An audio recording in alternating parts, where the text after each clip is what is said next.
Gracias por acompañarnos en este su programa Acceso Directo, que es un espacio para divulgar el trabajo de nuestros científicos y académicos. Y en este caso vamos a platicar con la doctora María Teresa Pulido Salas, quien está en el banco de germoplasma del Centro de Investigaciones Científicas de Yucatán. Doctora, ¿qué tienes de banco de germoplasma? Sí, germoplasma es lo que tendríamos que resguardar para permitir que podamos reproducir a futuro, particularmente plantas y todo material vegetal, que es lo que estamos concentrados acá. Podemos hablar también de bancos de germoplasma de otros organismos que trabajan otras instituciones, pero nosotros en el CICI, asentados en Mérida y en la península de Yucatán, se ha trabajado por muchos años para iniciar con trabajo etnobotánico buscando el material vegetal que usan las comunidades en la cultura maya, ¿no? Entonces, eso es muy importante para nosotros con miras hacia el futuro, ¿no? Su conservación, porque así es, están desbastando amplias zonas, doctora. Entonces, no podemos permitir que se pierda sin que lo conozcamos. Por lo pronto, buscar la manera de conservarlo, aunque para muchas de estas especies pues no tenemos aún estudios, faltan muchos científicos, falta mucho presupuesto para investigación y falta pues incluso personal, ¿no? que actualmente pues nos está haciendo falta para estos estudios. Doctora, del banco de germoplasma, háblenos un poquito sobre estas plantas que están resguardando y sobre todo que están conservando. Pues sí, le hablaría de las dos cosas. Por un lado, que estamos aquí porque estamos conservando colecciones que el personal del CICI ha trabajado por más de 30 años. Y entonces, pues en esos días, hace 30 años, 35, hubo mucho trabajo etnobotánico con henequenes y parientes silvestres. Es muy importante que conservemos parientes silvestres de las plantas cultivadas que conocemos porque tienen una cantidad de genes mayor y una posibilidad de combinación de genes mayor que las plantas cultivadas, en donde tienen menos genes para que no varíe nuestro cultivo. Entonces, tenemos que conservar los parientes silvestres también, y eso está en Yucatán. Por ejemplo, en el caso de la chaya, pues tenemos aquí un pariente silvestre, ¿no? Y tenemos que conservar a las dos partes, la cultivada y la silvestre. Entonces, esa riqueza genética, lo que le llamamos germoplasma y pues de la biodiversidad de Yucatán. En Yucatán están registradas alrededor de 2.300 especies vegetales, solamente de plantas con flor, ¿no? No estamos hablando de hongos, no estamos hablando de musgos, de lechos, solo plantas con flor. Entonces, tendríamos que tener estudios para todo eso, y resulta que, por ejemplo, en plantas medicinales, pues hay especialistas que consideran que un 30 o 40% de las especies podrían tener un uso medicinal. O sea, estamos hablando de cientos de especies, así es. Y entonces, por eso es importante la conservación, porque hay mucho que no sabemos todavía. Y de lo que se sabe, presúmanos. Le presumo que el CICI, otro proyecto muy importante que tuvo fue con 7 países del Caribe por varios años, y estudiando precisamente plantas medicinales, pero ya con varios especialistas, ¿no?, de varios países. Y aquí en el CICI se trabajó para conservar con los curanderos de la península de Yucatán. Entonces eso fue muy bonito porque colaborando con la gente, sean empresarios o sean curanderos, gente del pueblo que tiene sus plantas en solares, de esa manera estamos reproduciendo, fomentando que no se pierda la planta, el germoplasma, la diversidad genética. Entonces, en varias comunidades de Yucatán se hicieron estos acuerdos, todo como proyectos de investigación científica, y acuerdos para que ellos pusieran sus jardines de plantas medicinales. Después de esto se hizo el análisis químico, en donde otras áreas del CICI hacen la caracterización química para ver si la planta cura por fe, como dice el curandero, por fe o porque él sabe algo que intuye, ¿no? Pero la ciencia respalda esa sabiduría haciendo la caracterización química con métodos de la ciencia moderna. Y eso es muy importante porque eso respalda el conocimiento popular, ¿no? El conocimiento de esa gente que lo sabe conocimiento milenario. Por uso cotidiano. Exactamente. Entonces, en la península de Yucatán, por eso la importancia de estar aquí, la cultura maya tiene usando sus recursos pues, por lo menos 3.500 años, ¿no?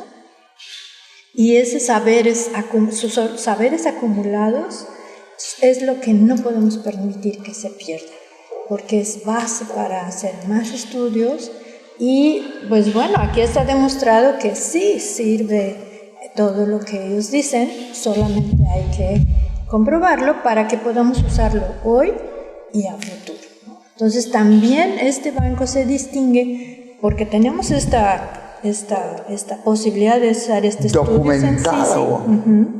Tenemos la posibilidad de hacer la colaboración con la gente que sí lo sabe, que el trabajo etnobotánico es lo que se hace, pero también tenemos aquí la colección de plantas medicinales en vivo.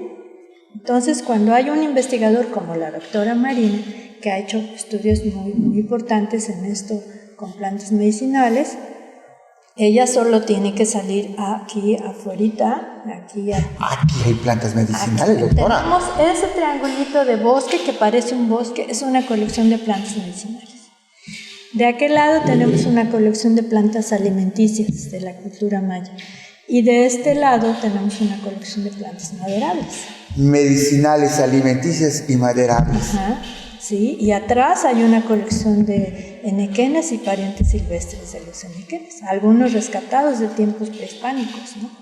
Entonces, esa es la riqueza que estamos tratando de resguardar y de compartir también, ¿no? A través de colaboración con comunidades, ¿no?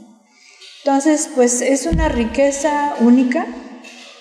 Nosotros tenemos aquí la oportunidad y la responsabilidad de hacer todo pues conexión con los estudios. Nos encanta que nos visiten por eso, ¿no? Porque más gente tiene que enterarse de los esfuerzos que hace la comunidad científica para finalmente beneficio de la propia comunidad, así es. No, de muchas personas, porque ahí en los curanderos, ellos se benefician porque ya no tienen que ir a buscar sus plantas caminando mucho tiempo o que se extingue la planta del bosque, ¿no? O que tumbaran su bosque y ya no está la planta. La gente que sabe se hace más viejecita y ya no pueden caminar mucho tiempo. Entonces se hizo la apropiación del conocimiento en sus comunidades, tienen sus jardines botánicos, ¿no? De plantas medicinales. Y por ejemplo, gente que hace milpa con semilla criolla, como no están a favor de transgénicos ni los quieren, también quieren conservar sus semillas criollas. Entonces ellos entienden que no pueden guardar por mucho tiempo sus semillas en sus comunidades, ya nos han traído semillas para resguardar. Ellos no pierden la propiedad y nosotros somos resguardatarios.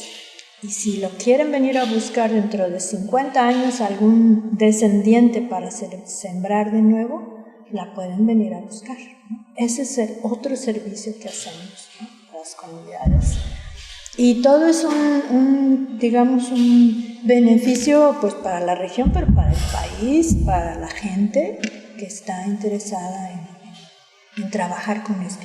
Otro ejemplo es colección de cocoteros. Acá tenemos cocoteros ya mejorados solamente sin biotecnología, solamente por selección, polinización cruzada, pero son resistentes a enfermedades que han dado problemas a cocotero a nivel mundial, ¿no? alarma amarillamiento letal, por ejemplo. Entonces, hay colaboración con empresarios y en el litoral de Yucatán, en el norte, hay más de 60 hectáreas y también en el interior del estado, con cocotero. Entonces, se les da la planta, se les da la asesoría y ellos vienen muy felices de llevarse el producto que ellos tengan, ¿no? Y ya hacen cremas o lo que quieran hacer con el producto coco. Y el Sisi lo que gana es la posibilidad de monitorear el crecimiento, la producción de este material vegetal, ¿no? Entonces está vivo, lo mantenemos vivo. Y como Banco de Germoplasma, pues queremos conservar todo esto a 50, a 100 años, a 200, a lo que sea necesario. Y para eso se requiere mucha investigación y mucho personal calificado. Doctora, gracias por regalarnos sus conocimientos. Lo comparto con mucho gusto y ojalá nos visiten más personas. Aquí recibimos estudiantes y con mucho gusto aquí estamos. Gracias.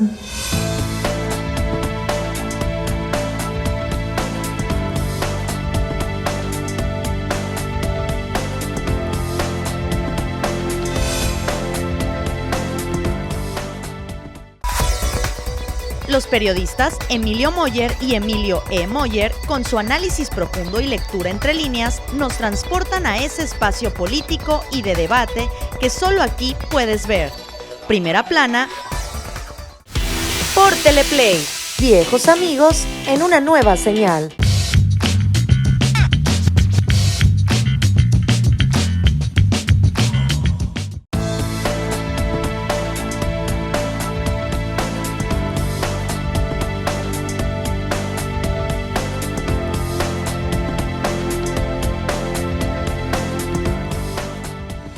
Gracias por acompañarnos en su programa Acceso Directo, un programa que sirve para divulgar el trabajo de nuestros académicos y científicos en Yucatán.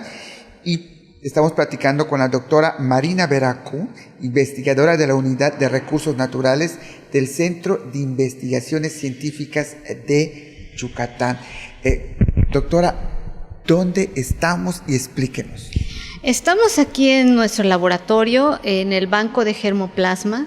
Nosotros normalmente trabajamos con las colecciones de plantas medicinales y ahorita estamos empezando a trabajar con la colección de plantas medicinales y comestibles de aquí del Banco de Germoplasma. Estamos en el Parque Científico y Tecnológico de Yucatán. ¿Qué plantas ya trabajaron y cómo las trabajan?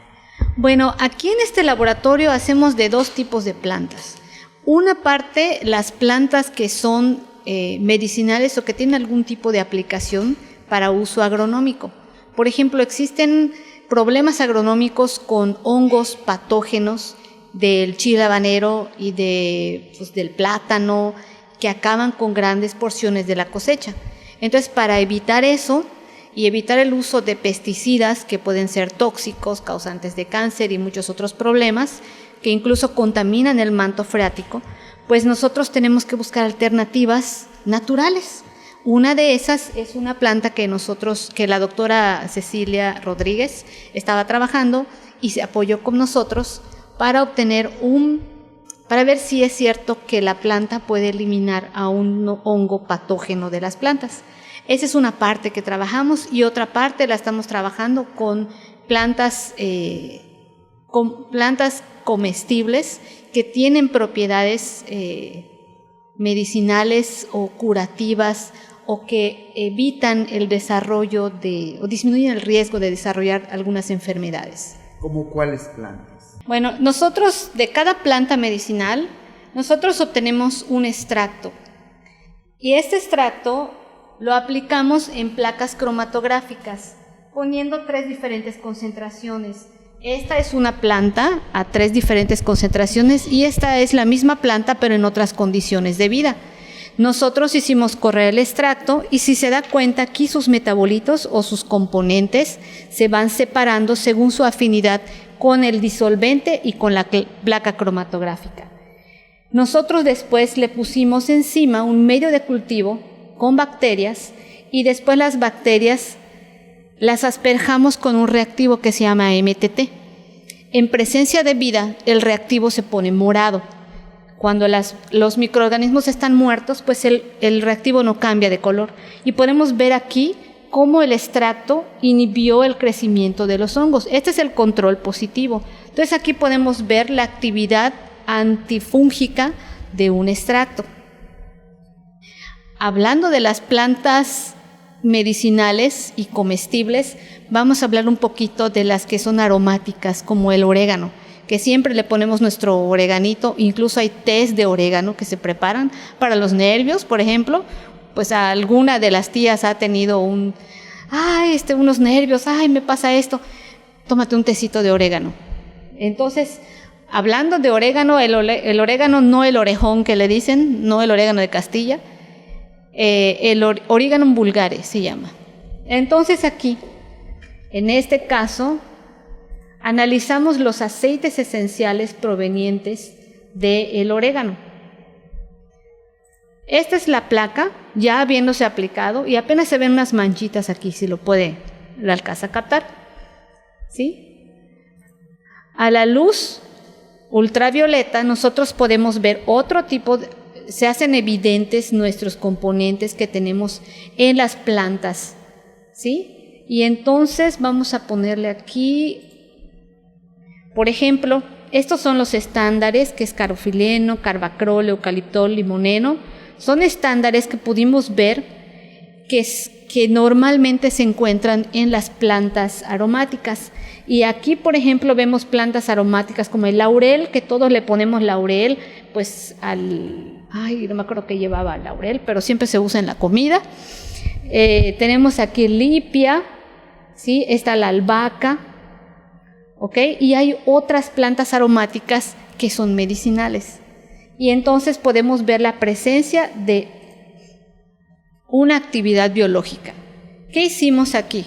Este color morado es un radical libre, que es un compuesto que causa daño normalmente al ADN, causa daño en las células.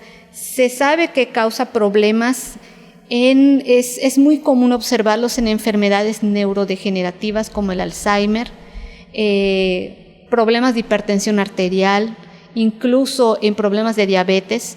Los radicales libres juegan un papel importante. Entonces, si nosotros ingerimos antioxidantes, pues nosotros disminuimos el riesgo. ¿Cómo qué antioxidantes nos recomienda usted? Aquí, si usted se fija, los antioxidantes destruyeron el radical libre morado y lo dejaron blanco. Esta es la vitamina C, es nuestro control. Bueno, aquí les puedo decir que si ustedes comen mucha vitamina C, como pues el jugo de naranja, refresco de naranja agria, todo lo que da el shake tan delicioso, por ejemplo las guayas, tienen vitamina C, entonces tienen compuestos antioxidantes. Y aquí vemos que, por ejemplo, el cariofileno, el timol y el carbacrol, por aquí está, estos producen, tienen actividad biológica, tienen actividad antioxidante. Y entonces, cuando nosotros ingerimos hierbas aromáticas como, pues les comentaba del orégano en las pizzas, que no puede faltar, la albahaca, por ejemplo, hay otros. Un té de orégano. Un té de orégano, por ejemplo. ¿Qué le parece si nos vamos a un corte comercial y nos habla de cómo nos puede ayudar el té de orégano? Correcto. Regresamos.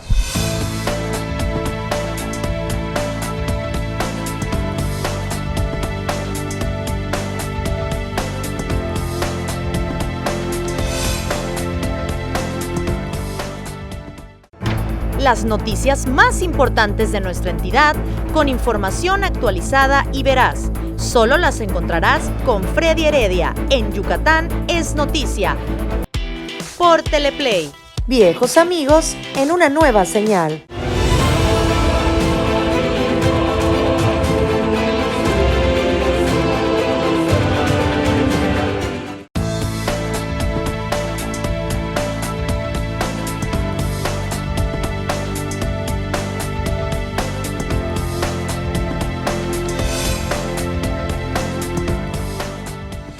Gracias por acompañarnos en su programa Acceso Directo.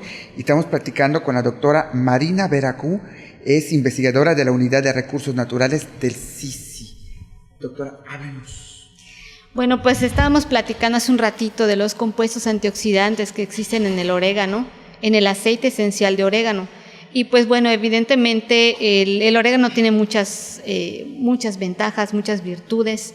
Una de ellas es que los médicos tradicionales lo recomiendan para calmar los nervios. ¿Qué tiene? Todavía no lo sé, no he podido, pues hay que hacer muchas pruebas.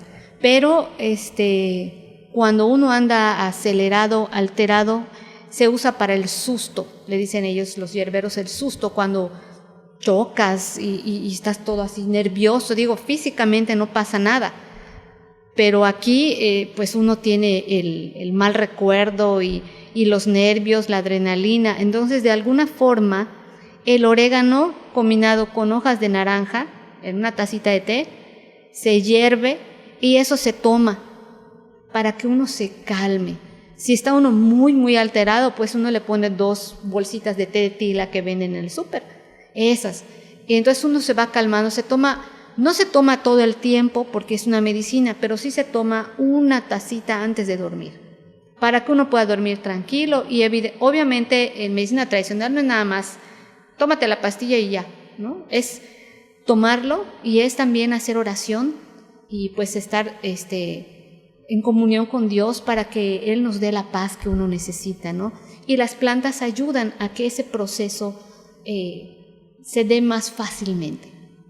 Y pues bueno, tenemos muchas otras enfermedades que como problema de salud aquí en Yucatán. Por ejemplo, una de las principales es la diabetes, está la hipertensión. Entonces, muchas veces esas enfermedades están causadas por desequilibrios en la alimentación. Cuando uno está comiendo mal, pues está tomando bebidas muy, muy endulzadas, aparte está comiendo cosas muy grasosas, pues uno empieza a tener desajustes, que el cuerpo no fue hecho para comer tantas de esas cosas. Las abuelitas nos enseñaban cómo comer bien. Por ejemplo, cuando éramos niños, ¿sí o no? Calabacitas rellenas, chaya con huevo, comíamos más frutas, no había tantos comidas chatarras como le decimos ahora. Entonces, realmente la gente comíamos más verduras. Recuerdo cuando niña, después de comer, ahí está tu postre, hija. ¿Sabe qué es el postre? Una naranja partida a la mitad con su salecita. Eso era nutritivo. Son alimentos que no solamente nos nutren, sino que previenen enfermedades. Eso es un alimento funcional. Es un alimento que además de nutrirte y ayudarte a crecer, a las funciones normales del cuerpo, también te previene enfermedades. Por ejemplo, la avena. Todas las mañanas mi abuelita nos hacía nuestra avena y ya luego aprendimos que con un platanito sabe todavía mejor. Entonces, la avena tiene la cualidad de disminuir el colesterol y los triglicéridos. Básicamente no hay que tomar tanto medicinas, sino cambiar nuestro estilo de vida, mejorar, estar conscientes. ¿De qué sirve que yo me tome una pastilla contra el dolor de cabeza si no me dejo de pegar con el martillo? El Alzheimer, ¿qué nos puede recomendar a usted para paliar? Pues mire, hasta ahorita para el Alzheimer, lo único de lo que hasta ahorita he podido leer para el problema es cannabis, CBD, o sea, no la que hace que la gente se vuelva adicta y que le echa a perder el cerebro. Hay otro tipo de cannabis que tiene propiedades medicinales, que no causa alucinaciones ni estos efectos pues no deseables, ¿no? Y entonces este tipo de medicina pues es muy necesaria para la población. Por ejemplo, para los dolores de cabeza, hay reportes de personas que incluso el CBD inhibe los ataques epilépticos, ¿no? Entonces hay mucho todavía que hacer, hay mucho que investigar de plantas medicinales y de alimentos funcionales. Pero no basta decir, ay, mira, la avena te disminuye el colesterol. Hay que comerlos. Y hay que enseñarle a nuestros niños, sobre todo, a que las coman, a que sepan que eso es bueno. Si hay que ponerle azúcar, pues pónganle azúcar. Mi mamá le ponía leche Nestlé para para que, pues, leche condensada para que nos gustara un poco más, y nos la comíamos con mucho gusto. Pero pues yo creo que es una cuestión de educación a los más pequeñitos.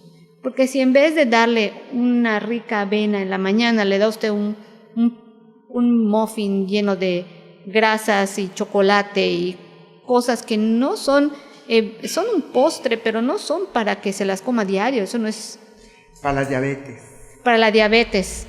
Bueno, hay una planta que se llama guarumbo, se llama Cecropia peltata. Esa planta, hay una monografía muy extensa acerca de esa planta en el libro de la flora medicinal de los mayas, que pues allá indica que una de las hojas secas se pone en 1 litro de agua. Esto me lo comentó un yerbero, no recuerdo exactamente el nombre de mi yerbero que me lo dio, no me acuerdo si don Juan o don Jacinto, uno de ellos dos, que esa hoja seca se mete en 1 litro de agua y se hierve. Y eso se va tomando como agua del día, como agua de tiempo. Es muy efectivo. En algún momento hice un análisis y en los ratoncitos en los que se les aplicó, bajó su nivel de glucosa. Ya ve que uno platica con la gente y una señora me comentó que a un familiar suyo empezó a tomar este té y le bajó y no se lo dijo a su médico. Entonces se le bajó el azúcar más de lo normal. Y entonces el médico dijo, ¿qué pasó? Y entonces ya le dijo, es que estoy tomando esto. Ay, señora.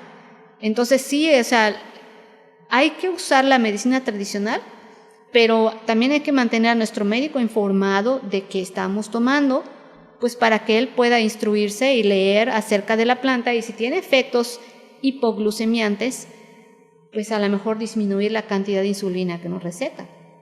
Entonces, para que no tengamos un problema ya médico.